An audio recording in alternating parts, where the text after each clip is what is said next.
Alam po ninyo itong nangyari sa mahigit na 100 sabungero na nawawala. Kaduda-duda talaga. Ito lang kaya ang nawawala o meron pang iba? Kasi alam niyo kung bakit. Malinaw po na extrajudicial killing, AJK, ang nangyari. Kasi nga lumalabas ay posible daw sinunog pa bago itinapon at ibinaon dyan sa Taal Lake. Okay? Sa paanan ng Bulkang Taal, dyan sa lalawigan ng Batangas. At posibleng itinapon pa sa ibang lugar. Ayon kay General Nicolas Torre, PNP Chief. Kaya malalim ang dapat na investigasyon. Kasi kung nawala yung 100 sabungero, yun lang ba yun? Meron pa kayang ibang kasama? Kasi alam nyo yung isabong, ilang taon na po yung tumatakbo na nagsimula yan sa nakaraang administration. At nawala yung mga sabungero 2021. 1 year before yung presidential election ng 2022 bago natapos ang term ng nakaraang pamahalaan. Hindi ko sinabing sila may kinalaman. Pero nagpapatunay na nung panahong yun, para bang malungkot man pero nangyari, parang napakadali ng nawawalang buhay. Parang ganun kadali sa kanila ang human rights violation. Hindi lang yung tukhang operation, ito nga hindi lang tukhang ito. Dahil ito may kidnapping, tapos murder, kaya extrajudicial killing, sinunog, ibinaon. Di ba? Grabe yung ginawa nito. Although marami yung biktima ng tukhang na napagkamalan, nagkaroon ng encounter kuno at kung ano-ano.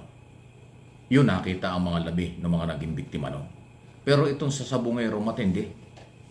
Kung totoong sinunog, ibinaon at talagang hindi nakikilala hanggang ngayon, basta missing lang, napakasakit po nito sa pamilya ng biktima. Lalo na po yung pinakahuli, nakita niyo kahapon o 2 araw na, nakaka-recover ng nakabalot sa sako na pinaniwalaan, pinagdudahan na baka yun na nga yung mga nawawalang sabungero. Kung ikaw yung kamag-anak nun, asawa, anak, nang nawawala, tapos ang balita, minatagpuan na recover ng mga buto-buto na. Wow! Malinaw na ang paglabag sa karapatang pantao ay nangyari. Kaya dapat lang papanagutin, dapat lang talagang kasuhan, makulong ng habang buhay ang mga taong nasa likod nito. Karumal-dumal na karahasan ang nangyari nung nakaraang administrasyon. Malinaw yan ang nakaraang administrasyon kasi 2022 ng June 30, pumasok lang ang Marcos administration after ng eleksyon ng Mayo ng 2022. Ito 2021 O, di ba?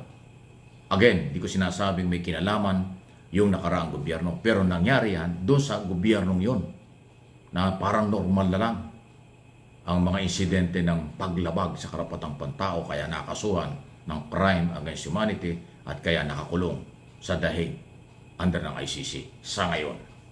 Pero sa sabong, hindi pa na lumalabas yan. Kaya nga, malaliman ang investigasyon.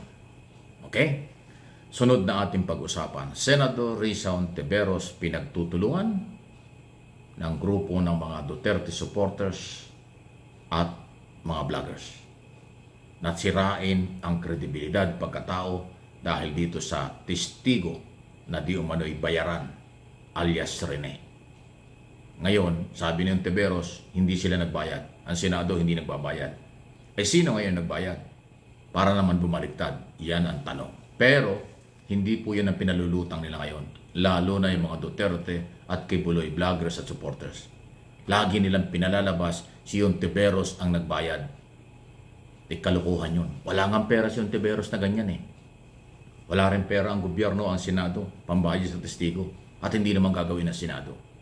Kaya nga yung issue ng katotohanan, sino ang nagbayad naman para bumaligtad at sirain si Hontiveros at ang Senado? Hindi nila pinag-usapan yun. Pinipilit nila na si Hontiveros ang gumawa ng lahat para sirain si Kibuloy at Duterte. Kaya kawawa nga si Hontiveros, pinagtutulungan na ng mga DDS at vlogger, iniwan pa, parang ganon, ang ginawa nitong si Bam Aquino at saka itong si Kiko Pangilinan na matapos manalo at endorso ni Leni Robredo at saka ni Ontiveros ng nakaraang eleksyon kaya nanalo.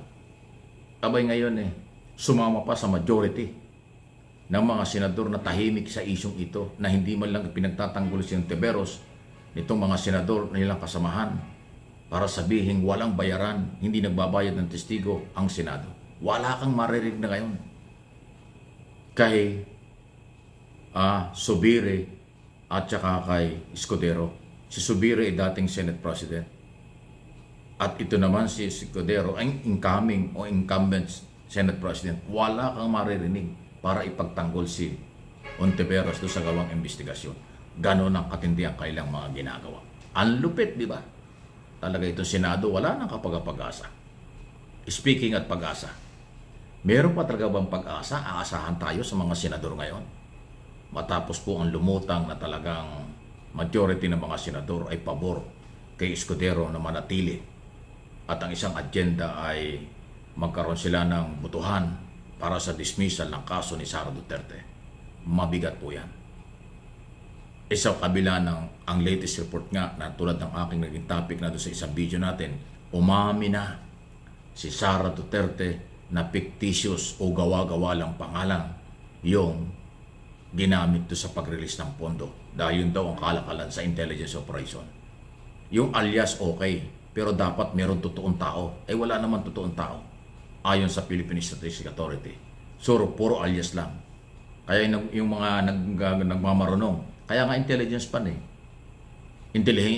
sekreto yan kalokohan. Kahit intelligence pan, intelligence operation, dapat may tao pa rin involved na binayaran para sa impormasyon. Hindi pwedeng alias lang. Dapat kung mayroong alias, may totoong tao. Wala naman totoong tao, puro alias lang. Di kinurakot lang yan. Ibinulsa lang. Ngayon, ang mga senador ayaw na masilipin yan. Dahil sa kanila yung pag-amin ni Sara na fictitious lang yan. Nangangantsaw pa nga si Sara, bakit yung pinaniniwalaan fictitious lang yan? Yan naman ang kalakalan sa intelligence. Mali. Mali as in mali. Ulitin ko. Sa intelligence operation, paggamit ng pondo ng confidential at intelligence operation, dapat aliases nga lang para hindi ma-identify for security reason. Pero sa kabila nun, dapat dokumentado na yung alias na yon ay merong totoong tao na pangalan, address, mapapagkakilanlan para ma-justify ang pinagamitan ng pera. Wala namang ganon. Alias lang. Merong pampalo, merong asim suka, merong piatos, meron Benjamin, at kung ano-ano pa. Halos 4,000 acknowledgement receipt na puro aliases na hindi naman tao. Yun ang malaking problema ni Sara Duterte sa kanyang pag-amin.